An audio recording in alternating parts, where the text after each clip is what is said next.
Bueno, antes de hacerte la última pregunta, que es de un tema completamente distinto a lo que venimos hablando, te quiero hacer una última pregunta más relacionada con esto de tu experiencia profesional. De un tema que hemos hablado en alguna oportunidad y que me gustaría que lo comentes, que es el tema de la definición de personal expuesto. ¿Sí? Como tenemos un Personal expuesto. ambiente. Claro, cuando tenemos un ambiente con contaminantes presentes y tenemos personal trabajando en ese ambiente, tenemos siempre los debates a veces con las ART, a veces incluso a mí me ha pasado con algún inspector de la superintendencia de riesgo de trabajo que me cuestionaba que no hubiera declarado un contaminante que según él debía estar presente, a pesar de que yo tenía mediciones que acreditaban que no. Eh, ¿Qué idea, qué opinión tenés para transmitir respecto de la diferencia entre ambiente con contaminantes y personal expuesto? Bueno, el tema, yo tengo una opinión muy formada. eh, no estoy del todo de acuerdo con ese tema, esa definición, y con que en base a eso, a los trabajadores que están en ambientes que tienen riesgo, no se les haga los exámenes periódicos que corresponden, independientemente de estar expuestos o no según la definición de la reglamentación. Y lo voy a sostener, no es un capricho, porque me parece. Yo voy a empezar para que se sustente todo esto con lo que ocurría hace 50 años. De ahí para acá. Yo hace ya 43, 44 que hago higiene y seguridad del trabajo. Comencé con una ley provincial, que era la 7229, con su decreto 7448, que era la ley de erradicación y funcionamiento de industrias. Era una ley para la habilitación de industria, que dentro de los requisitos, que en definitiva es el germen de la 19587, Claro, sí, sí. es el germen, porque pedía un servicio de prevención de accidentes, así se llamaba, que requería de un profesional para prevenir accidentes mecánicos y un médico laboral. No definía claramente quién podía cumplir con esas funciones, no existía No el existían las profesional profesiones, claro. especializado en eso. Los licenciados en higiene y seguridad le deben, a mí un pedacito, pero en general le deben a la ley 19.587 el que tengan la carrera hoy. Digo a mí en un pedacito porque yo fui representante por el Consejo Profesional de Química. Cuando se hizo el estudio de la ley 19.587, se convocó a los consejos profesionales, se hicieron muchas reuniones y yo participé en eso. Gracias a eso, los licenciados en higiene y seguridad en el trabajo pudimos hacer, si no hubieran estado solo los ingenieros. Pero bueno, esto venía a cuento de que nace la higiene y seguridad en el trabajo, más allá de aquellas leyes puntuales como esta de Palacios que mencioné hace un rato. Este servicio de higiene y seguridad de prevención de accidentes exigía a todas las empresas que a los trabajadores se les realizara un examen previo de ingreso y un examen periódico anual, obligatoriamente y en todos los casos. El preocupacional y el periódico constaban más o menos de la misma documentación. Un análisis de sangre, un análisis de orina, una radiografía, que tiempo después para los casos de los, no del preocupacional, que sí o sí debía ser una radiografía de tórax panorámica, se autorizó a hacer una abreografía, que era una radiografía de 6x6, más o menos Sí. chiquita, que se veía igual, pero era menos costosa que una placa completa. Y todos los años a los trabajadores se les debía hacer un examen completo. No existía el estar expuesto, no existía si estaba en un ambiente contaminado o no, y a este análisis general se le sumaba, para los casos particulares, un análisis semestral, por ejemplo, de saturnismo, de plomo en sangre, para los trabajadores de la industria fundamentalmente de las baterías. Todos los empleados de Barta cada 6 meses se hacían un examen de plomo en sangre, obligatorio. Se hacía un Hutchinson, una determinación en los mataderos de una enfermedad que se produce por los animales. Se hacían determinados análisis asociados a aquellos productos que podían ocasionar estas enfermedades. Es decir, la obligación del empleador era hacerle el análisis anual periódico general, llamémoslo así, más los específicos que correspondan de acuerdo a la exposición que tenía. Exactamente, exactamente. Ahora voy a dar mi pequeña opinión respecto a esto, pero posteriormente, para seguir con ello, después de eso, se pasó finalmente a que el preocupacional le correspondía al dueño de la empresa y los periódicos a las ART. Después aparece esta cuestión de que solo se le hace a los que están expuestos. Y vuelvo al principio. La realidad es que en esos exámenes periódicos que se le hacía al trabajador, esta cuestión, y a cargo del dueño de la empresa, era la función social que muchas veces el Estado no cumplía, de que el trabajador todos los años tuviera un chequeo. Claro. Y a mí me consta, y me constó muchas veces, que trabajadores detectaran que tenían un principio de cáncer de pulmón por esa radiografía que se habían sacado en el examen periódico. Y no era extraño que de 20, 30 o 50 trabajadores, 2, 3, 5, 10, encontraran que en el análisis de sangre uno tenía diabetes, el otro tenía o le había subido, cumplía una función social. Claro. No era asociada a un costo y a un seguro. El dueño de la empresa estaba obligado a hacerlo, el Estado le exigía esto. Y el dueño de la empresa, además, lo entendiera o no, lo entendía, cuando aparecían estas cuestiones, menos mal que en el análisis fulano, mengano, y los dueños de las empresas también se lo hacían, asociados con esto. Después pasamos a que no lo hacía el dueño de la empresa, lo hacía la aseguradora. Y ahora pasamos a esta cuestión que tiene un agravante y que no siempre se ve. Nosotros planteamos que en un ambiente contaminado, el trabajador debe estar protegido, no debe quedar expuesto. Con lo cual, casi podríamos partir de la base de que el examen periódico es innecesario. ¿Qué cara ponemos nosotros cuando tenemos que declarar que hay personal que está expuesto?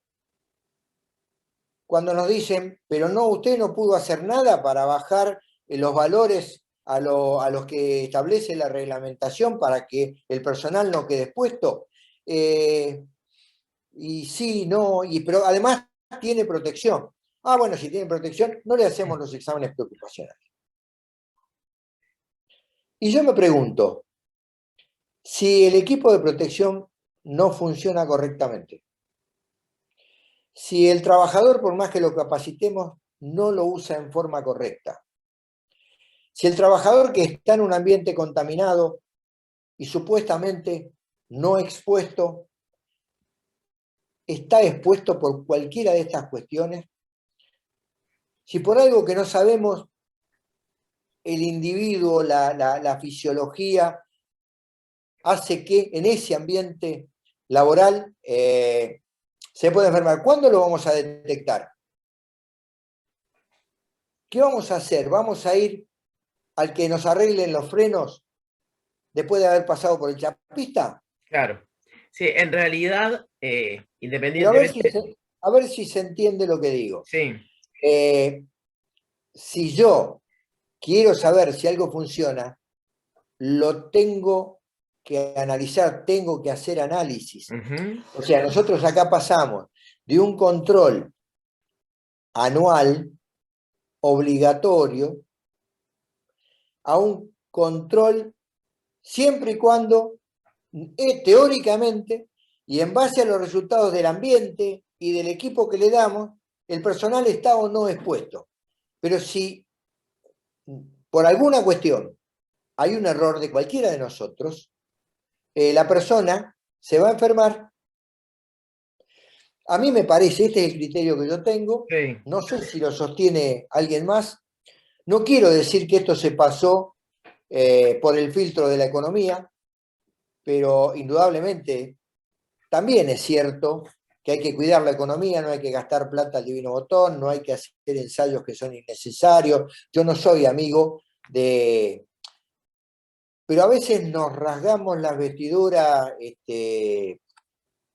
para bien de los trabajadores, de la sociedad, del grupo, del conjunto, de la salud, y no vemos a la higiene y seguridad como medicina preventiva, por Sí. ejemplo. O no Sí, vemos este tema de controlar la salud del trabajador para ver si estaba bien protegido o no. antes. ¿Cómo hacemos con las aspiraciones, con los protectores respiratorios? Vamos con el cosito con banana, con los olores. Hay un sistema, Sí, dije esto mucho, sí. para probar si un equipo protector respiratorio no tiene pérdidas, Fugas. no respiramos. Hay 2 o 3 métodos, uno de ellos es, la gente de 3M tiene un equipito que suelta unos vapores con olor a banana que es muy significativo, podría ser de cualquier otro producto, y si uno usando el equipo de protección lo siente, Es porque el significa sellado que no es el adecuado. el sellado no es perfecto.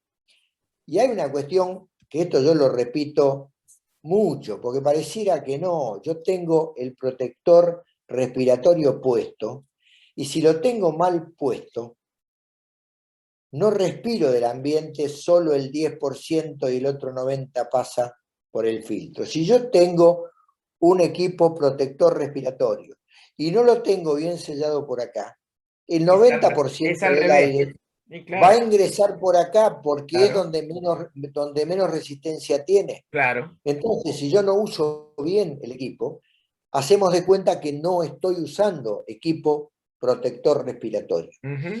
Eh, Estas son las cuestiones por las cuales yo sostengo eh, que debiera reverse esta situación. Sí, Quizás con el... la única cuestión que no hay que aceptar además, porque además tenemos la posibilidad de hacerlo, es si nos plantean que frente a la presencia de protección no corresponden los exámenes periódicos, porque en realidad en la definición de cuándo corresponden y cuánto no, están solo las mediciones ambientales, independientemente de que el trabajador utilice además una protección personal. Pero me ha pasado de que me hagan ese planteo también, como vos decís, de si el trabajador está protegido, bueno, pero entonces, y No no. está expuesto. Sí, Que protejo, sí. A ver, la realidad es que desde el punto de vista técnico, la definición es clara.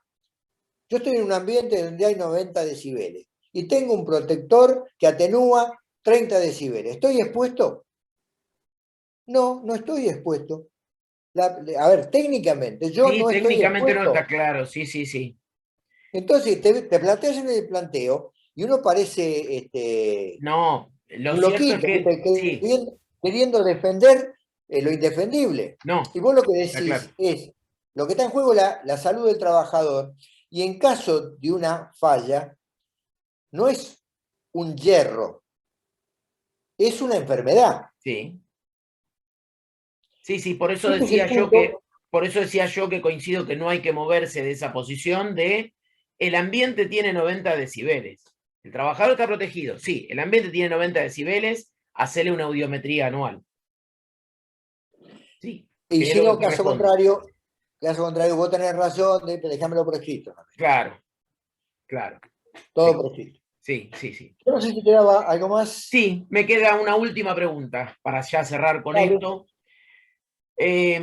Quedó pendiente, nosotros tuvimos la oportunidad de hacer entrevistas a distintos profesionales, y entonces pudimos ver la posición del profesional de higiene y seguridad cuando le toca asesorar a una empresa, cuando le toca trabajar para una RT y hacer prevención desde ese lugar.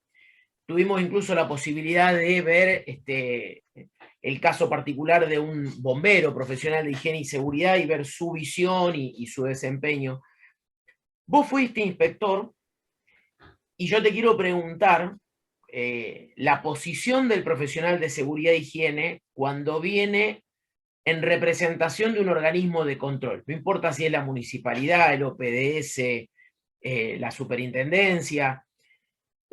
Cuando el profesional de seguridad e higiene viene en su rol de verificador, de control, ¿cuál es la posición, cuál es el rol, cuál es la mirada? Con el profesional que hablamos de la visión de la RT, él planteaba, yo acordaba con él, que todos apuntamos a lo mismo, lo que cambia es la mirada. Bueno, ¿cuál es esa mirada, Eduardo, cuando el profesional viene en el rol de inspector? Bueno, eso es relativo también el tema de la mirada. ¿Por qué? Porque la persona que te plantea esto viene de una RT. Claro, tiene su mirada, sin duda. Que tiene un sesgo que Es. no es el del verificador inspector. Ujú.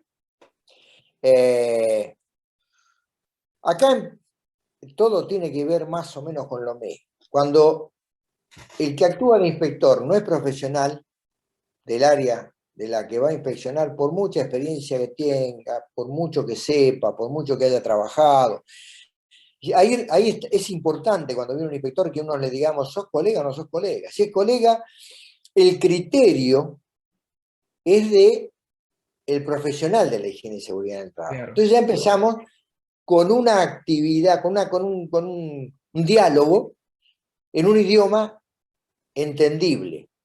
En ese diálogo y con un profesional, si en una empresa tiene que haber 60 matafuegos, si hay 57, no nos va a dejar un acta porque no se cumple con la ley 19.587. Porque va a decir, a lo sumo, che, tenés toda esta área que te faltan 3 extintores. ¿Por qué no traes de allá, que es el depósito, donde tenés por ahí alguno de más, cuando uno ya por ahí lo hizo, y mirá, me faltan 2 extintores, los mandamos a recargar? O sea, con criterio, el cumplimiento de la ley. Yo a veces todo tiene que ver con todo. A veces, cuando actué como perito, los abogados son muy propensos a decir, si la empresa fulano de tal cumple con la ley 19.587, con el decreto 351, termina, yo le pongo, no, no, planteado así, señor juez, Claro. no, Eso implica el 100%. no.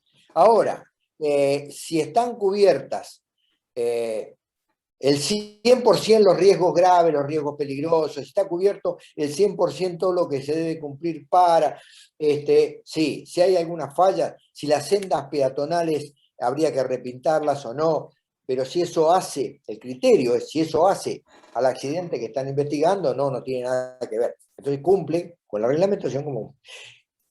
El inspector que viene tiene que, me cuesta un poco de trabajo porque tengo escrita una guía de atención desde el otro lado del mostrador, una guía para la atención de inspecciones, donde digo todo lo que se debe y todo lo que no se debe hacer con el inspector que viene de afuera, con muchas cosas, no para no decirle lo que corresponde decirle, lo que hace falta, por no entregarle la documentación que nos pide, pero así como dije hace un rato que el inspector puede saber más que nosotros del tema, eso está escrito en la guía, y digo, el inspector que viene no es nuestro amigo, ni nuestro enemigo. No es que no sabe nada de la fábrica donde nosotros estamos. El inspector tiene que ir a verificar. Acá hay tres tipos de inspectores. El inspector, el verificador o el preventor del RT, que ya se explicó claramente cuál es su función. Es un colega que viene a ver si se cumplen determinadas características, si somos profesionales los dos con el mismo y único criterio de evitar accidentes. No yo desde el punto de vista de la empresa para que nos bajen la prima de lo que pagamos de seguro, ni él para no pagar un seguro por una enfermedad profesional. Los dos estamos para minimizar los riesgos, que va a redundar en un menor costo para todo el mundo. Claro. Estamos haciendo profesionalmente lo que corresponde. Cuando viene un inspector de la Superintendencia de Riesgo de Trabajo, viene por algunas cuestiones en las que no nos terminamos de poner de acuerdo con el verificador de la RT, o porque el verificador de la RT pide cosas que casi con seguridad hemos dicho de hacer y no se pudieron o no se hicieron en la empresa que nosotros atendemos, y verifique y dice, mira, no pudimos capacitar, te pedí 2 capacitaciones, y sí, pero yo no he logrado que el gerente de producción me permita dar la capacitación porque están trabajando 8 horas, están trabajando full. Y yo digo que vamos a quedar en falta y nos van a notar, y me digo, mirá, Haruki, yo no tengo alternativa, me están pidiendo productos, los tengo que sacar. Bueno, hay situaciones donde las cosas ocurren.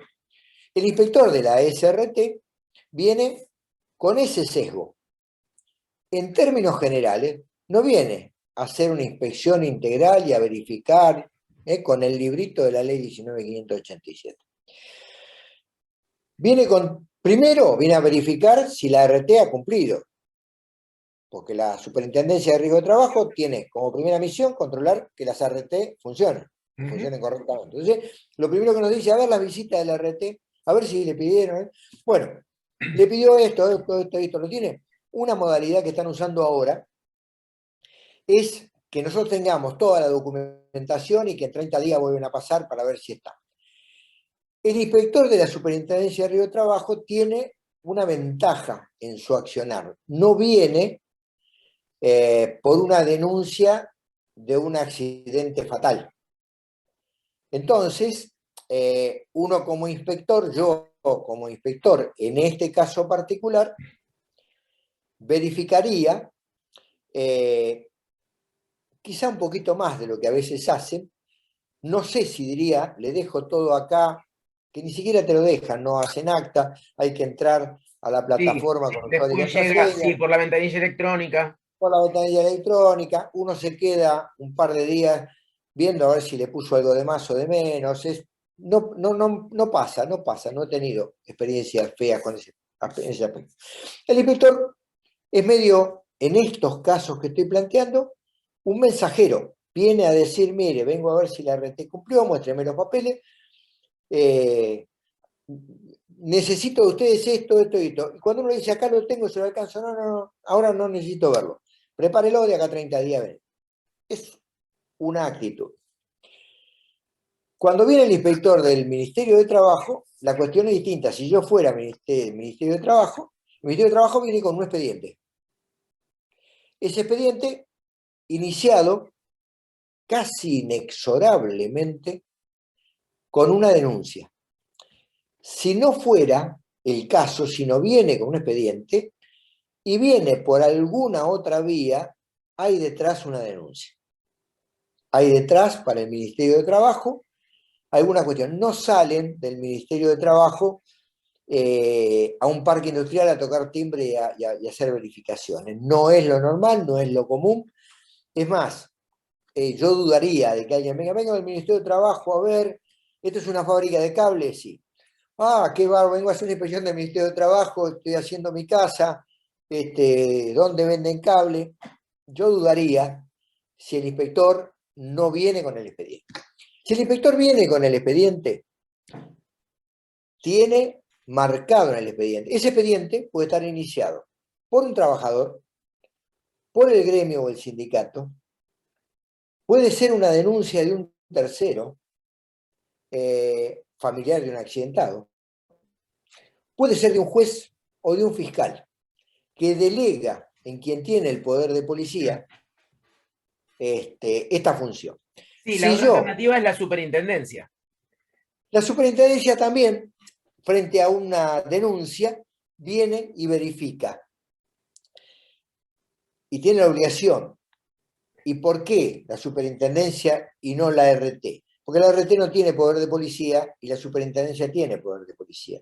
Por eso la RT manifiesta la falta, pero nunca te va a decir, la RT te va a hacer una multa o te va a cobrar Claro, no, no puede algo hacer. o te va a sancionar. No Bueno, tiene el poder de policía. por eso decía que la superintendencia sí puede elevar una denuncia al Ministerio de Trabajo y el Ministerio de Trabajo inspeccionarte y aplicarte una multa o Sí, clausurarte o lo que fuere. final de la historia. Cuando terminan con el expediente y el que actuó eleva el informe, se lo pasa a asesoría de entrada, lo agarran 5 abogados, que son los que te hacen la multa o la clausura. Todo este instrumento, toda esta área, el Ministerio de Trabajo, provincial y nacional, lo tiene totalmente aceitado. Si yo fuera como inspector del Ministerio de Trabajo, y lo que yo esperaría del inspector del Ministerio de Trabajo, es que venga, en principio, a verificar el cumplimiento o no, o las características de la denuncia y con qué me encuentro. Si es un profesional de la higiene y seguridad, para más y para menos, miraría el resto de la empresa. Si el resto de la empresa está muy bien y muy ordenada, y en el lugar del siniestro encuentro cuestiones que son objetables, las pongo, pero me predispondría a decir que fue un accidente, quizá evitable, pero no una negligencia. Me predispondría a eso. En el otro caso, donde vos ves una fábrica que hay muchísimas fallas y defectos, me predispongo mal. Y en ese caso, porque acá hay una cuestión importante que yo cuando era inspector tenía muy en cuenta. Cuando uno va a hacer una verificación por lo que fuera y no encuentra nada objetable desde el punto de vista de cubrirse poniendo que no se encuentra ningún matafuego, con lo cual si hay un incendio y uno pasó por la empresa, el dueño de la empresa puede decir, vino el inspector, vio que había 2 matafuegos, no me dijo nada, que necesitaba 18, salvo cosas que puedan derivar en un accidente, si uno ve cosas que terminan siendo recomendaciones, recomienda, mira, tiene que tener esto, tiene que tener esto, yo voy a volver la semana que viene, téngalo, porque si no, sí le hago un acta. ¿Qué pasa cuando uno va y hay que hacer un acta? ¿Qué debe hacer el inspector?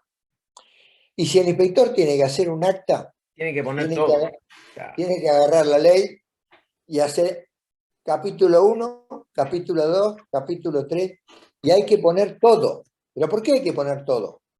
Porque si uno pone que habiendo inspeccionado y verificado se encuentra que no se cumple con la cantidad de extintores y no ponemos nada que hay derrame, no ponemos nada que hay solventes en exceso, no ponemos nada.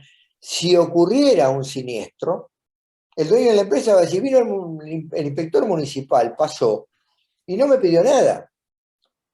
Y nuestro jefe nos va a decir, che, vos sos profesional de la higiene y seguridad, ¿no viste todo esto?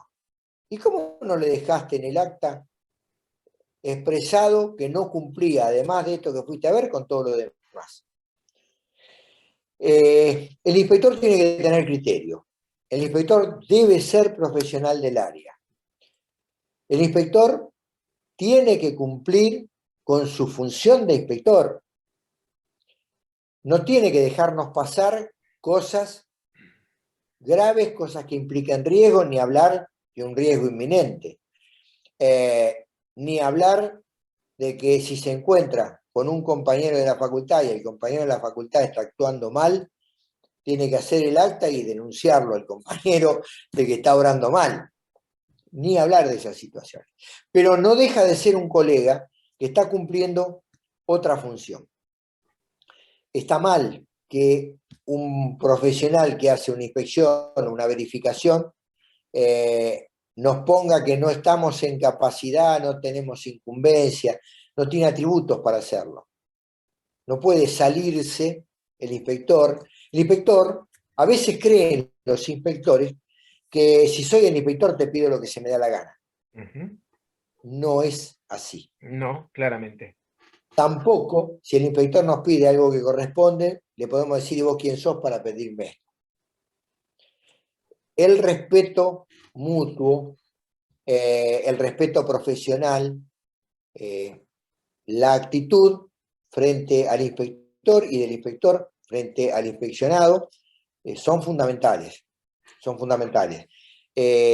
La buena fe, cuando uno va con mala fe y va mal. Hay inspectores que son los más peligrosos de todos, que no saben mucho, y como no saben mucho, y ahí está lo grave de que no sean profesionales, agarran el librito, interpretan de la ley lo que se les ocurre, y entonces, por ejemplo, dicen, no tiene comedor, le voy a hacer una multa, porque acá dice que el comedor debe tener esto, y hay que explicarle que no, que la ley dice, cuando hay comedor, acá no hay comedor. Otra cosa es que la gente esté comiendo en la vereda, claro, y alguien vaya y le diga, escúcheme, la gente está comiendo en la vereda, sí, porque la ley dice que no puede comer en el lugar de trabajo, y yo les dije, o se van al vestuario a comer o se van a la calle. claro. Eso también es objetable, y si el inspector tiene criterio, ya va a saber cómo dejarlo asentado. Y yo he visto dos posiciones que creo que son muy equivocadas, para completar un poco lo que vos decís. La primera, que es muy común lamentablemente en muchas empresas, es ver al inspector como el enemigo o como, digamos, ya con el sesgo de seguro que viene a ver si me puede sacar plata o cosa por el estilo, y desde ese lugar dejarlo esperando al sol, dejarlo esperando abajo la lluvia, y eso tiene, por supuesto, tiene consecuencias graves, porque después ese inspector nos va a inspeccionar, claramente. Va a estar enojado, va a estar Claro, enojado. exactamente. Pero además, Además se va a sentir maltratado. sí, Va a pero además pensar yo que siempre recuerdo algo que vos comentabas cuando trabajábamos juntos, que es una persona que está haciendo su trabajo, que es un trabajo que alguien tiene que hacer. O sea, la persona viene a inspeccionar porque hay una orden o una decisión de algún organismo de hacer un determinado control y mandó a esa persona. Ya desde ese lugar tiene que ser respetado. Distinto es si haciendo la inspección muestra alguna de estos malos hábitos. El enojo del empresario es razonable, es lógico, pero me ha tocado ver que a priori ya se lo maltrata porque seguramente vienen. Eso me parece que es una posición sumamente equivocada y grave que hay que evitar. Y la otra es, como vos comentabas hace un rato, tener a la figura del inspector como una figura que es inapelable, ¿no? Cuando en realidad, si uno tiene la certeza de que lo que profesionalmente está sosteniendo es correcto, se tiene que plantar en ese lugar. Y me ha pasado de inspectores que hagan mal una toma de muestra, por ejemplo, y que si después nosotros vamos y la avalamos con la firma, nosotros o alguien de la empresa, después ya estamos en un problema grave, en un problema serio, ¿no? Y no, pero el inspector la tomó así.